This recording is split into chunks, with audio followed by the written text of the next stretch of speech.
Olá, hoje vamos falar sobre o livro Coelho Maldito de Bora Chung. E provavelmente você já deve ter visto ou ouvido alguém falar dele, porque este livro está bombando. Eu não costumo ler os chamados livros no hype, utilizando o linguajar dos jovens. Eu não sou dessas pessoas, não gosto de ler o que todo mundo está lendo. O que acontece é que na maioria das vezes os livros no hype não são dos gêneros que eu gosto, mas este daqui era. Quando eu vi que ele tinha histórias bem sinistras, bem bizarras, já fiquei super interessada. Então assim que a Companhia das Letras me mandou ele, eu já comecei a ler e foi uma leitura super fluida, super rápida, pelo menos até metade do livro. Já vamos conversar sobre isso. Ele tem cerca de 230 páginas e 10 contos. O que acontece? Acontece que os melhores contos são os primeiros, na minha opinião. Eles são extremamente surpreendentes, extremamente arrebatadores. Realmente, aquele tipo de história que você começa a ler e você não consegue parar porque você sente aquela necessidade de saber o desfecho da história. Então, mais ou menos, da página 1 até a 100, eu li assim, 2, 3 dias.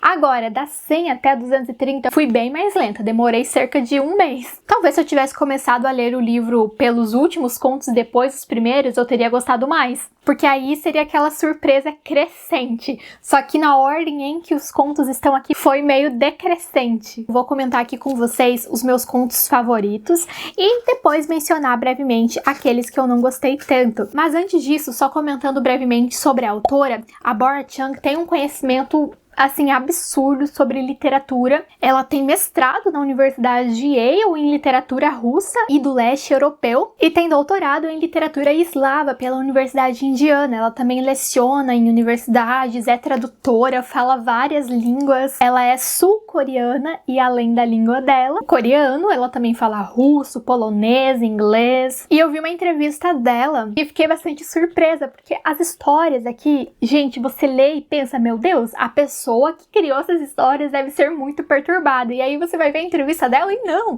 ela é uma pessoa normal, inclusive ela é super descontraída, divertida. Foi outra surpresa. E na entrevista dela, ela comentou que os contos têm ali uma distância temporal e que inclusive Coelho Maldito, que é o primeiro conto do livro, o conto que dá título ao livro, ela escreveu para um concurso literário, porque ela queria ganhar o prêmio e no fim ela ganhou. Os meus favoritos foram Coelho Maldito, A Cabeça e Menorreia. No geral, todos os contos têm uma camada muito estranha, trazem elementos sobrenaturais, tanto que quando eu li o livro, eu considerei os contos, em sua maioria, fantásticos. Mas na entrevista, a Bora Chung comentou com a entrevistadora que o gênero do qual ela mais se aproximava era a ficção científica. No entanto, ela também comentou que era uma aproximação mais forte, porém ela se sentia meio transgressora dos gêneros. Como ela entende muito de literatura russa, ela comentou também que, por exemplo, Dostoiévski perpassava muito pela literatura policial, Gogol pelo fantástico. E eu achei a entrevista dela muito interessante. Para quem lê o livro e fala inglês, vale a pena conferir. Bom, no primeiro conto, Coelho Maldito, nós vamos ter ali uma narradora que está contando uma maldição que, de certa forma, é uma tradição em sua família. Eles meio que trabalham, cultivam, digamos assim, objetos amaldiçoados. E um deles é um abajur na forma de coelho. E aí ela vai contar toda a história por trás disso, pelo viés do vô dela. A história é bem assustadora, repleta de elementos sobrenaturais. Toda a história é extremamente sobrenatural.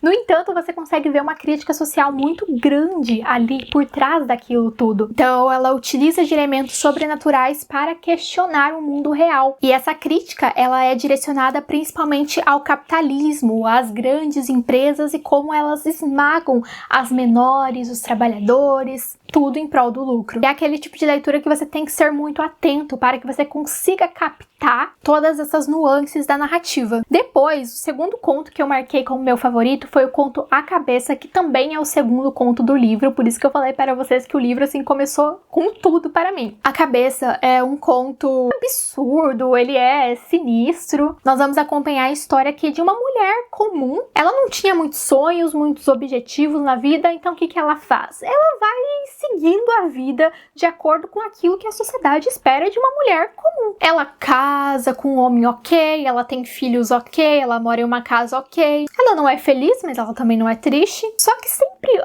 teve uma coisa que a incomodou e que, por mais que ela já tivesse contado para outras pessoas, as outras pessoas encaravam isso como uma coisa normal. Ninguém ali fica de fato assustado, surpreso com aquilo. que é o fato de, com frequência, aparecer uma cabeça no vaso sanitário dela. E essa cabeça era formada por restos, fragmentos que saíam do corpo dessa mulher. Então a cabeça, ela ia tomando forma a partir deles, ela ia se autoconstruindo com eles. E essa mulher, ela ficava bastante assustada com isso, mandava essa cabeça embora, essa cabeça conversava com ela, chamava de mãe. E é claro que à medida que o tempo vai passando, essa cabeça vai deixando de ser apenas uma cabeça e vai tomando o corpo. E o final, vocês já podem imaginar, é um conto que me lembrou muito de dois filmes. Um filme que é mais famoso, que é o filme Us, e um outro filme que não é tão famoso assim no Brasil, mas é um filme estranhíssimo, provavelmente o mais bizarro que eu já vi na vida, que se chama Eraserhead. Estou avisando, não assistam a esse filme porque ele é, assim, horrível. Não no sentido de qualidade do filme, mas no sentido de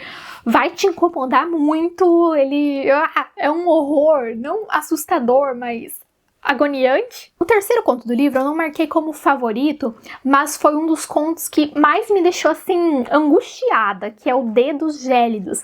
Aqui nós vamos acompanhar uma história de uma mulher que aparentemente teve um acidente de carro e aí ela está dentro desse carro presa em algum lugar, numa escuridão. Ela não consegue ver nada, então o que lhe resta é ser conduzida pelo som. E é angustiante, porque você se imagina ali dentro daquele carro com ela, a descrição é muito pungente, muito forte, você se sente preso, você se sente ali buscando uma saída com essa personagem. Acredito que ele não se tornou um dos meus favoritos pelo desfecho meio obscuro dele, mas a construção dele é muito boa. Depois nós temos o conto Menorreia, que é o meu terceiro favorito do livro e o quarto do livro.